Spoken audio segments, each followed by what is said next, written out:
사랑하는 성도 여러분, 혹시 여러분 가운데 일기를 쓰신 분 계신지 모르겠습니다. 저는 어렸을 때부터 일기를 쓰고 있습니다. 물론 매일 쓰지는 못합니다만은 그러나 최대한 날마다 쓰려고 애씁니다.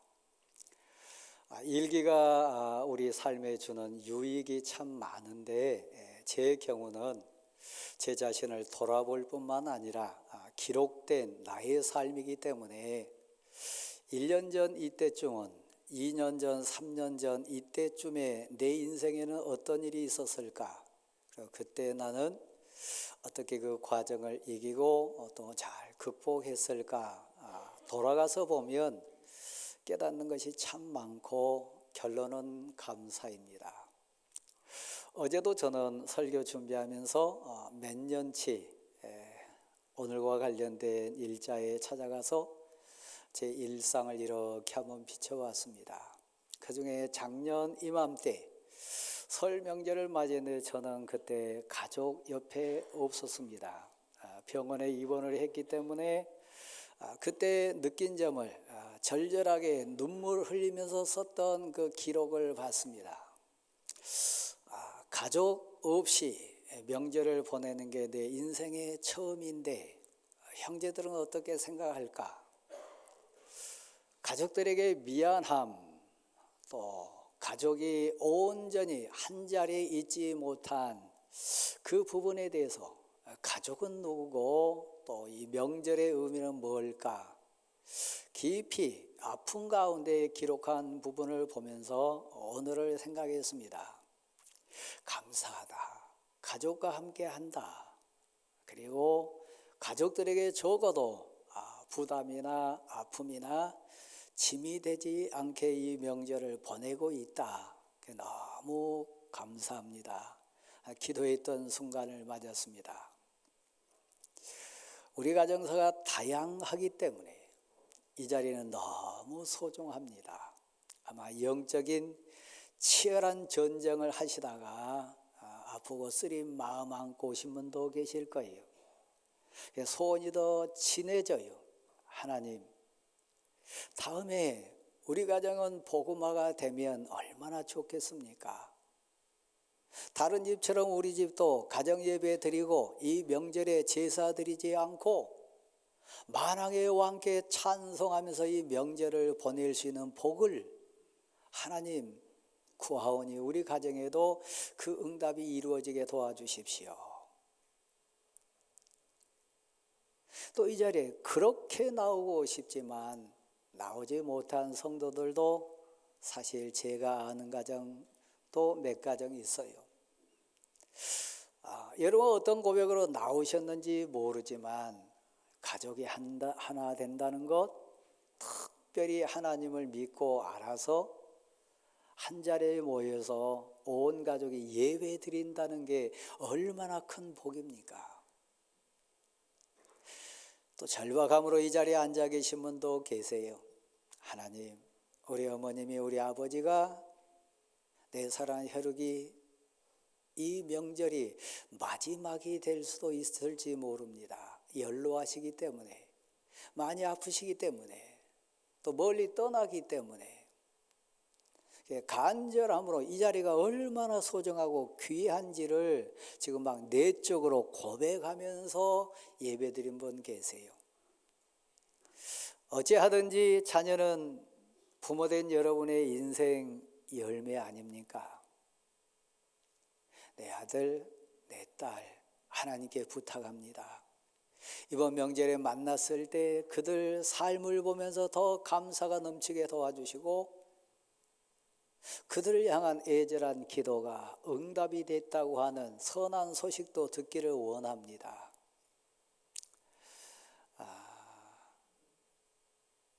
우리 샤련이나 우리 박 집사님이 또 우리 양 집사님이 온 가족이 예배 드린다고 하는 것 얼마나 복이에요. 그렇죠? 사랑하는 성도 여러분, 우리는 또 애절한 소원을 가지고 이 본문 앞에 예배자가 됩니다. 너희는 마음의 허리띠를 동이고 잘 찬찬히 한번 생각해 봐라.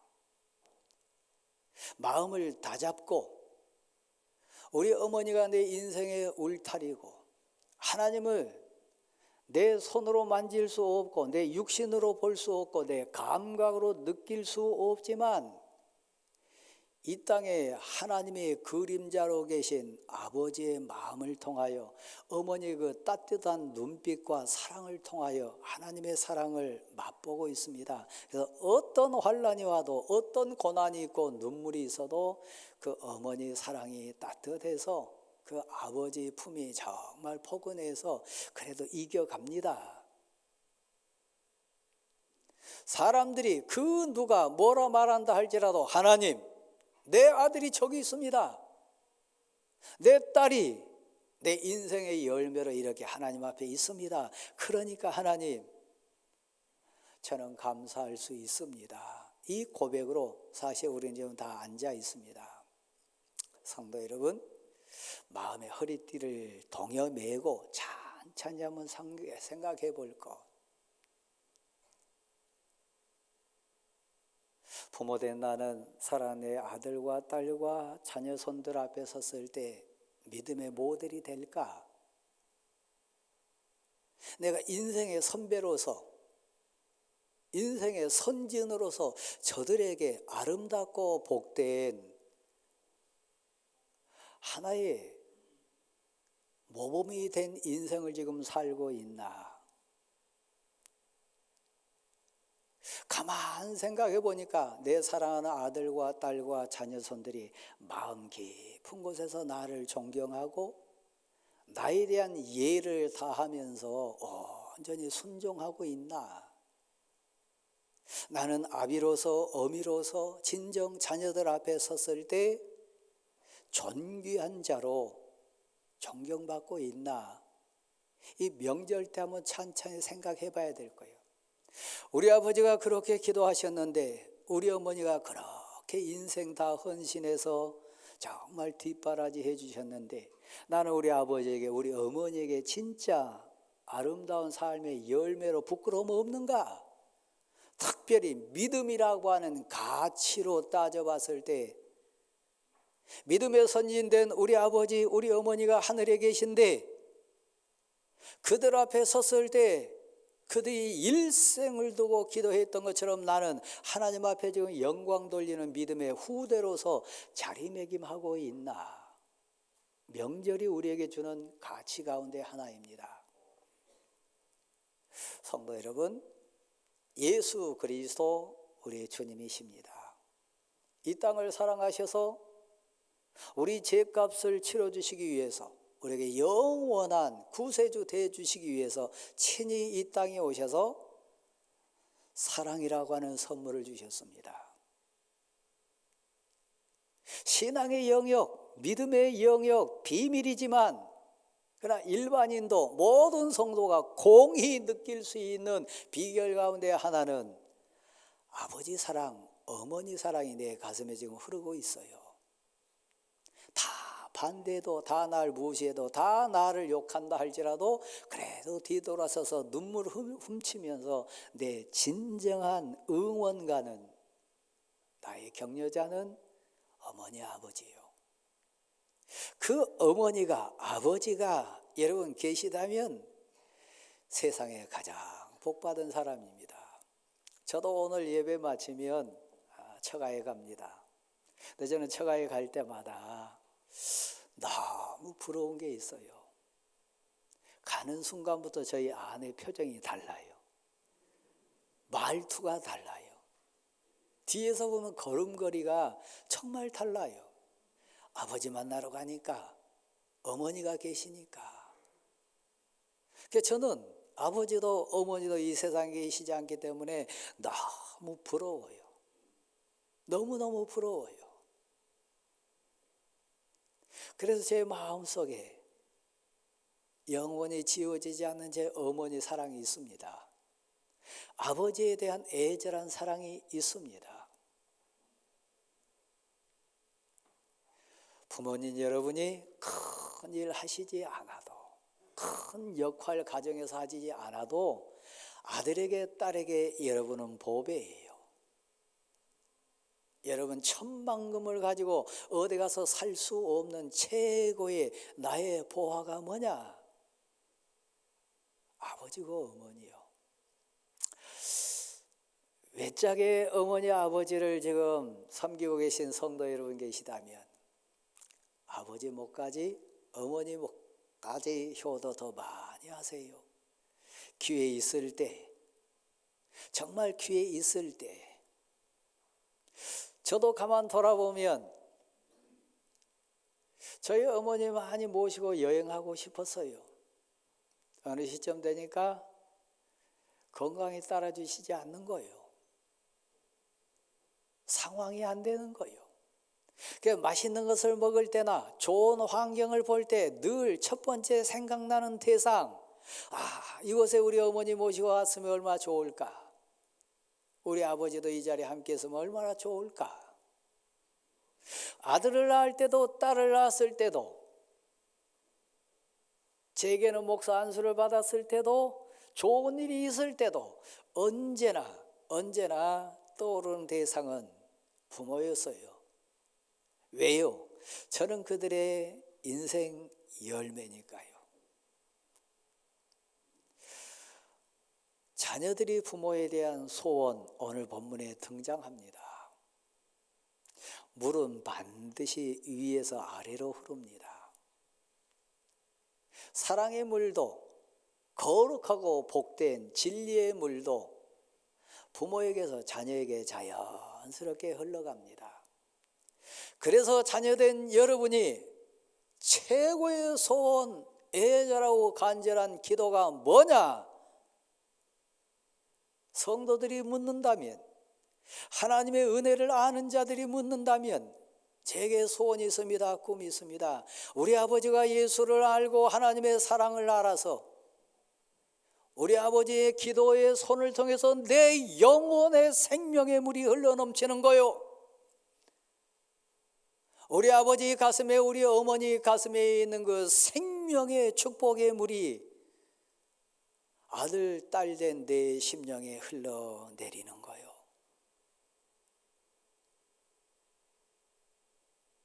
또 한 가지 소원이 있습니다.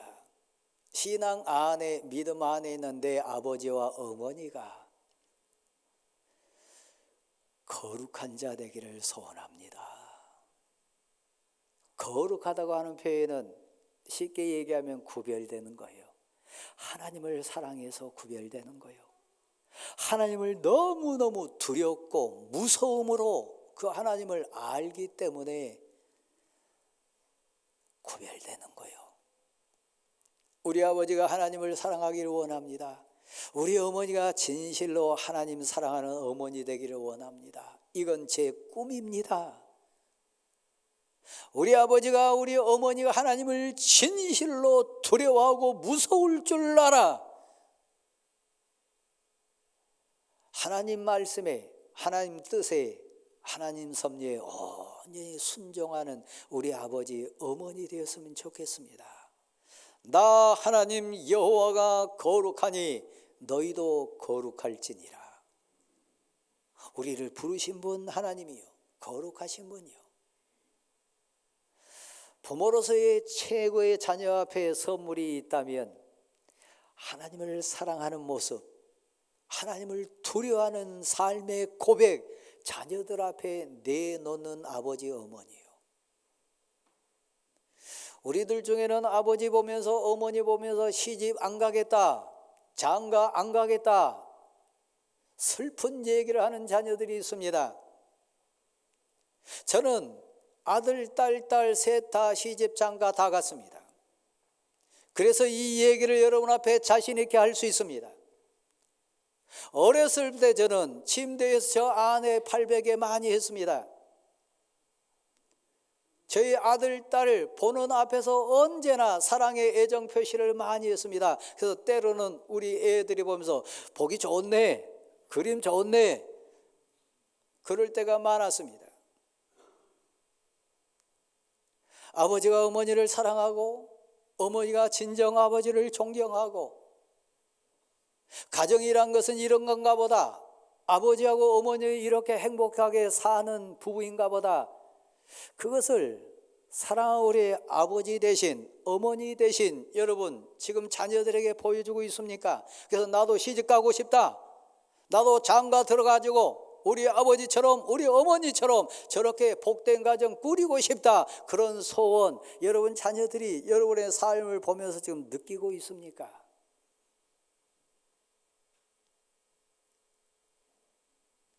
부모의 소원이 뭔지 아십니까? 자녀된 여러분, 못된 송아지 엉덩이에 뿔 난다는 말이 있습니다. 청개구리처럼 불순종하는 자녀 있습니다. 힘으로도 능으로도 안 돼서 많이 우는 부모들이 있습니다. 좀 머리 컸다고, 이제 좀 나이 들었다고 아버지를 무시해요, 어머니를 밀쳐요, 격한 말로 악을 토해내기도 해요. 그러나 더 아픈 것 있어요. 하나님 언제쯤 우리 아들이, 언제쯤 우리 딸이 하나님 사랑 알까요? 하나님을 찬양하고 하나님께 인생을 맡기면서 하나님 앞에 온전히 아버지를 위해서 어머니를 위해서 기도하는 아들, 딸 될 수 있을까요? 진실로 아버지 말씀에 어머니 말씀에 순종하는 아들, 딸은 부모의 최고의 소원입니다. 좀 부족해도, 좀 모자라도, 좀 배우지 못해도 가슴으로 어머니를 존경하고 가슴으로 아버지를 존경하는 아들, 딸, 부모 된 부모 있다면 이 세상에 뭐가 두렵고 뭐가 부럽고 그 무엇이 원하는 게 있을까요? 아들이 가슴으로 나를 존경하는데, 딸이 나를 진실로 존경하고 사랑하는데, 오늘 본문에 보면 순종하는 자녀란 표현이 나옵니다. 모든 부모의 소원이요, 인생 농사의 성공 비결이요, 내가 아들과 딸이 내 인생 농사 분명하고 내 삶의 열매 분명한데 내 아들, 딸 된 인생 열매 얼이 들었나? 썩지는 않았나? 흠이 생기지는 않았나? 볼 수 있는 첫째 비결이요. 자, 한번 받아십시다. 너희는 부모에게 순종하라. 부모에 대한 자녀의 소원이 뭐라고 그랬습니까? 내 어머니가 내 아버지가 진실로 하나님을 사랑하는 분 되는 거요, 내 아버지와 내 어머니가 진실로 하나님을 무서워할 줄 알고 하나님을 두려워할 줄 아는 그런 부모 되는 거요. 이건 힘으로도 안 됩니다. 능으로도 안 됩니다. 절 보실랍니까? 성경은 원리를 가르쳐줘요.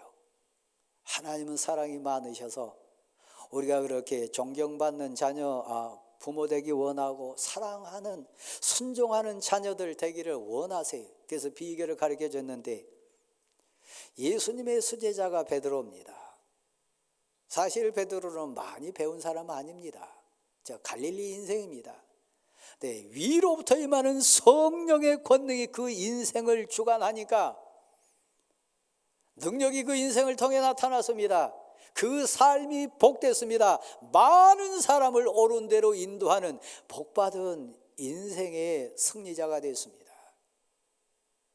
이 베드로가 가슴에서 토해내는 사랑에 대한 가치가 오늘 본문에 있습니다.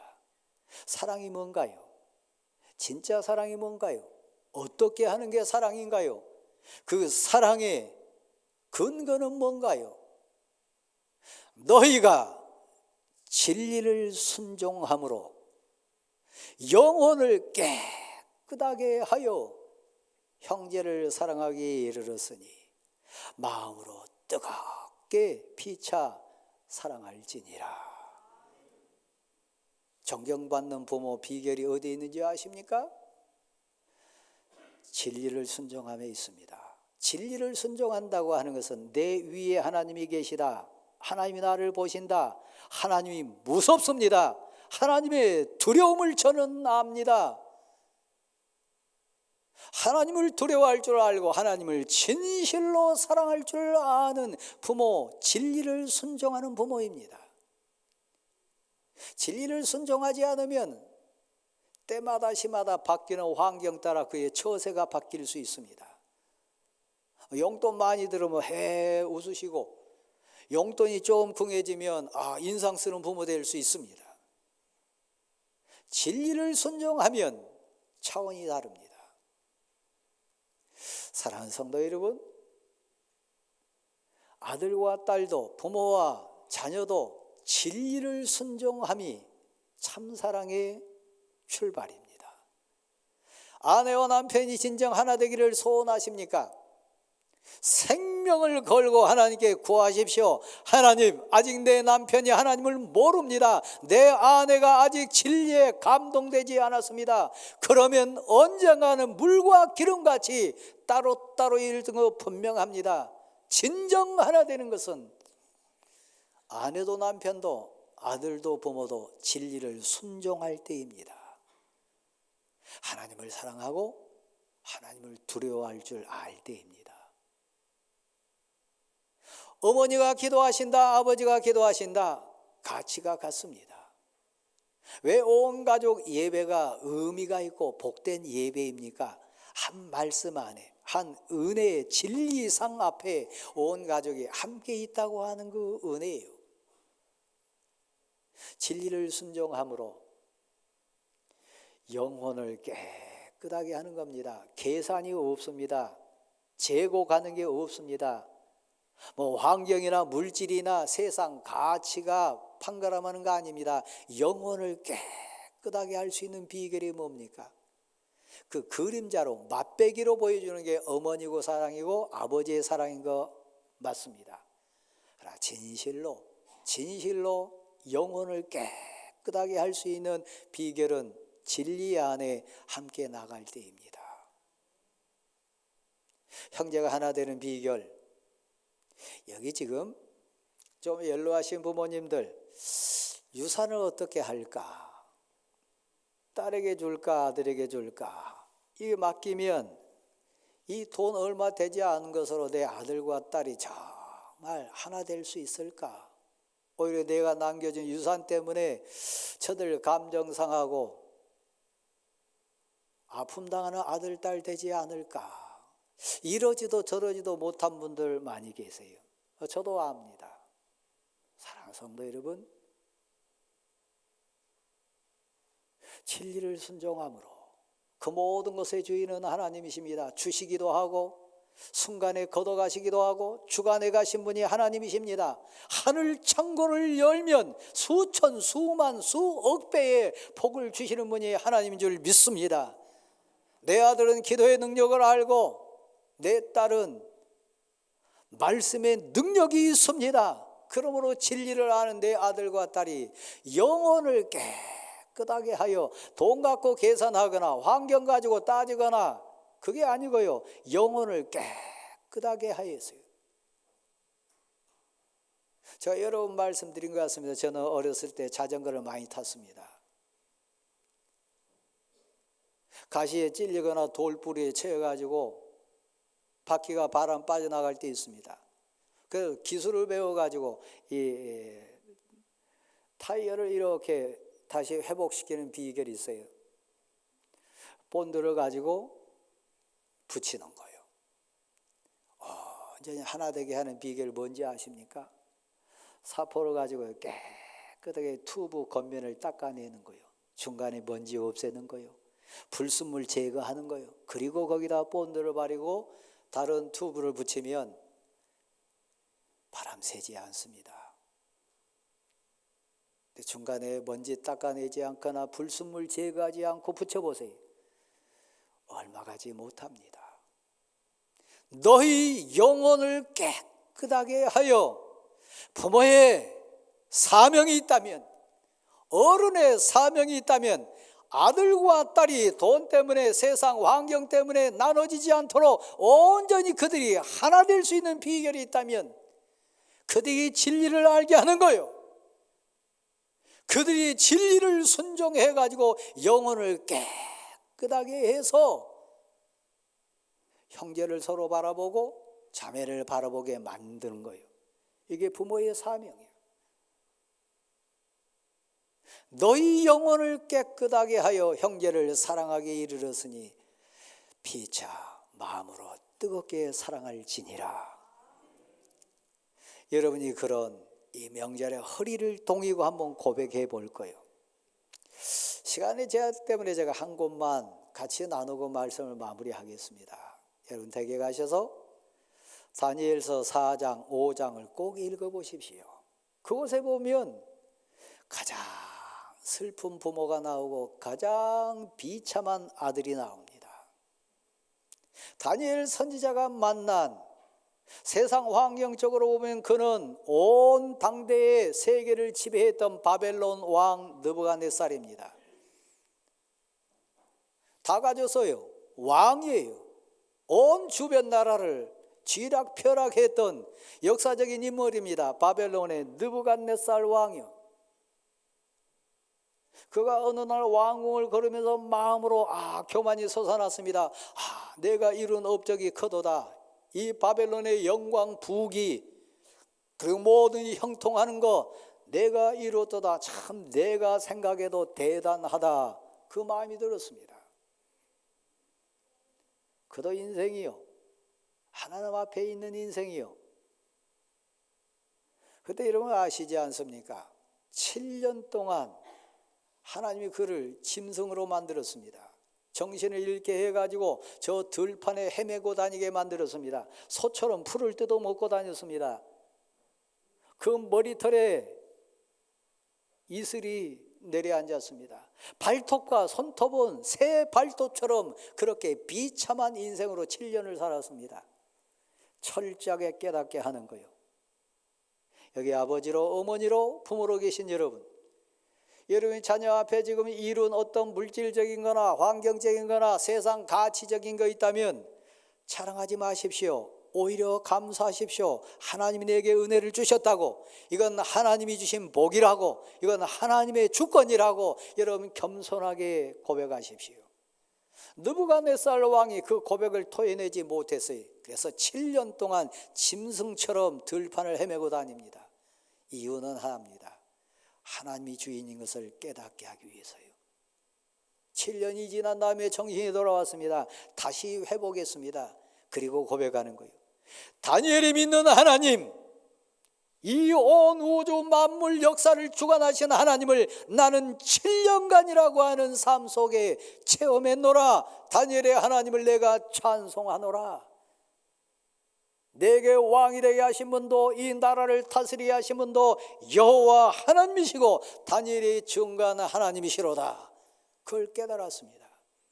근데 제가 이 본문을 예로 든 이유요, 그 다음 5장 1절 시작해 보면 그 아들 벨사살이라고 하는 왕이 나옵니다.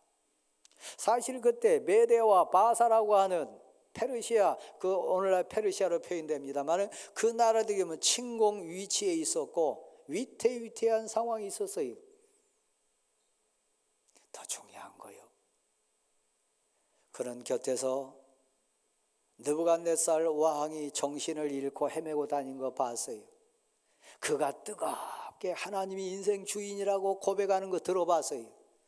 나라를 다스리는 것도 인생 부귀 영화도 내 의지나 내 계획에 된 것이 아니라 하나님의 전적인 은혜인 것을 옆에서 누구보다 여러분, 왕이 사라져가지고 7년간 그 짐승처럼 헤매고 다닐 때 왕족들 입장 어떻겠어요? 그걸 옆에서 지켜봤어요. 회복해가지고 찬양하는 것도 들어봤어요. 그런데요, 그 벨사살 아들 왕은 5장 22절 정도 말씀 보면 30절까지 쭉 가는 과정 속에 보면 이런 표현이 있습니다. 당신은 그의 아들이 되어가지고도 그것을 깨닫지 못합니까? 당신은 그 느부갓네살 왕의 아들 입장에서 그 슬픔과 아픔과 아버지의 한 많은 인생을 옆에서 보면서도 그것을 깨닫지 못해가지고 여전히 교만합니까? 1000명이라고 하는 왕궁 사람들, 지휘관들 다 불러놓고 잔치를 했어요. 그런데 극악한 죄를 짓습니다. 그게 뭐냐면 저 예루살렘에서 우리 아버지가 뺏어온 금그릇, 은그릇, 성전에서 쓰던 그릇들 가지고 와라. 뭐 하려고요? 하나님께 예를 드렸던 금잔, 은잔을 가지고 거기다가 술 부어가지고 따라 마셨습니다. 자기만 마신 것이 아니라 그 잔치에 참여한 자들에게 나눠줬습니다. 극악무도한 죄를 진 거죠. 그래서 그의 어머니 왕비가 얘기합니다. 당신 그러면 안 됩니다. 벽에 큰 손이 나타나가지고 글씨를 씁니다. 메데 메데 우바르신. 그 뜻이 뭔지 아시잖아요. 하나님의 심판의 내용입니다.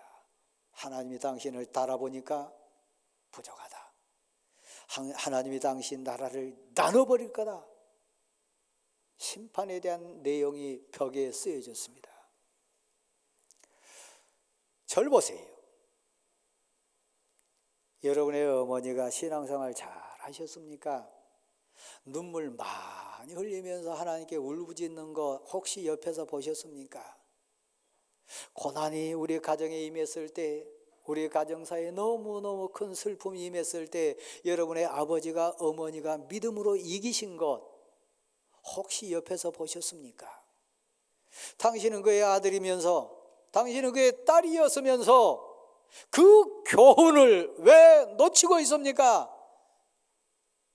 어머니가 왜 실패했는지, 아버지가 왜 실패했는지, 어머니가 언제 감격으로 하나님께 찬송했는지 당신은 아들로서 딸로서 못 봤습니까? 제가 이렇게 보면, 제가 20년 넘게 여러분을 봤으니까 부모의 신앙 근처도 못 가신 아들, 딸 여기 있어요. 부모가 그렇게 은혜로 진리로 하나님 사랑에 살았었는데 그 아들 된, 그 딸 된 여러분은 지금 그 믿음에서 미끄러진 자들 여기 있어요. 당신은 그 아들이면서 그렇게 신앙 고백했던 믿음의 용장된 부모의 딸과 아들이었으면서 그거 아직도 깨닫지 못합니까? 제가 묻고 싶은 거예요. 나 장로 아들입니다. 나 권사 딸입니다. 나 목사 딸입니다. 목사 아들입니다. 그런 분 많이 계세요.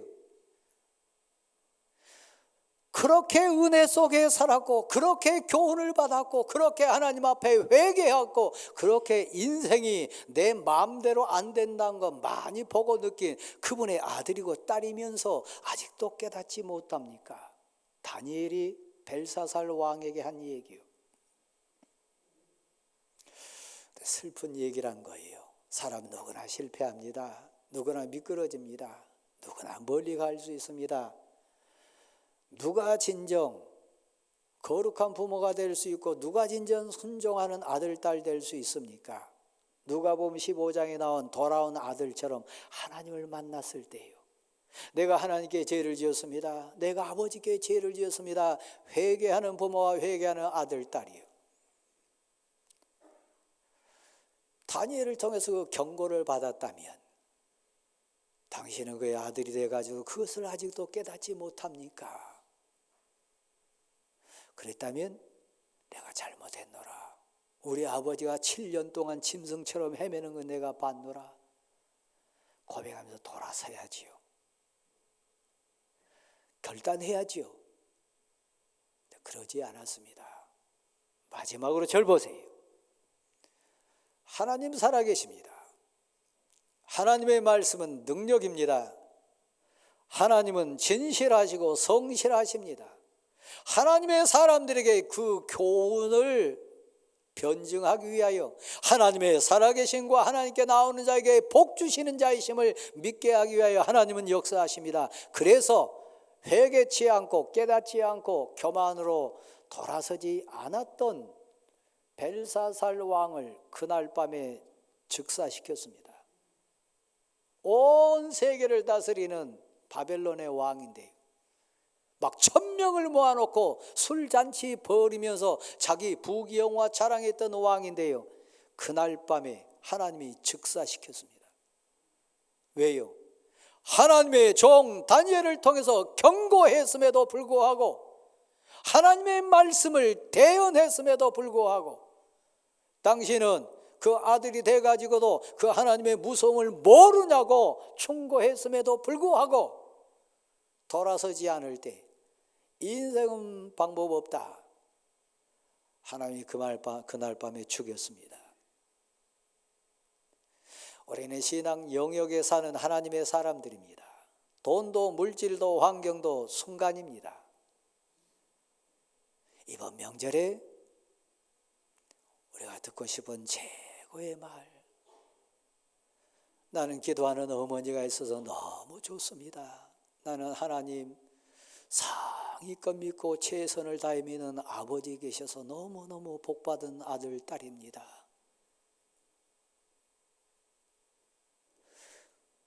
부모에게 듣는 최고의 말, 나는 부족하고 나는 못난 엄마 아빠인데 너가 하나님을 믿어서 진정 부족한 내게 순종하는 아들, 딸 대준 건 나는 가장 감사하다.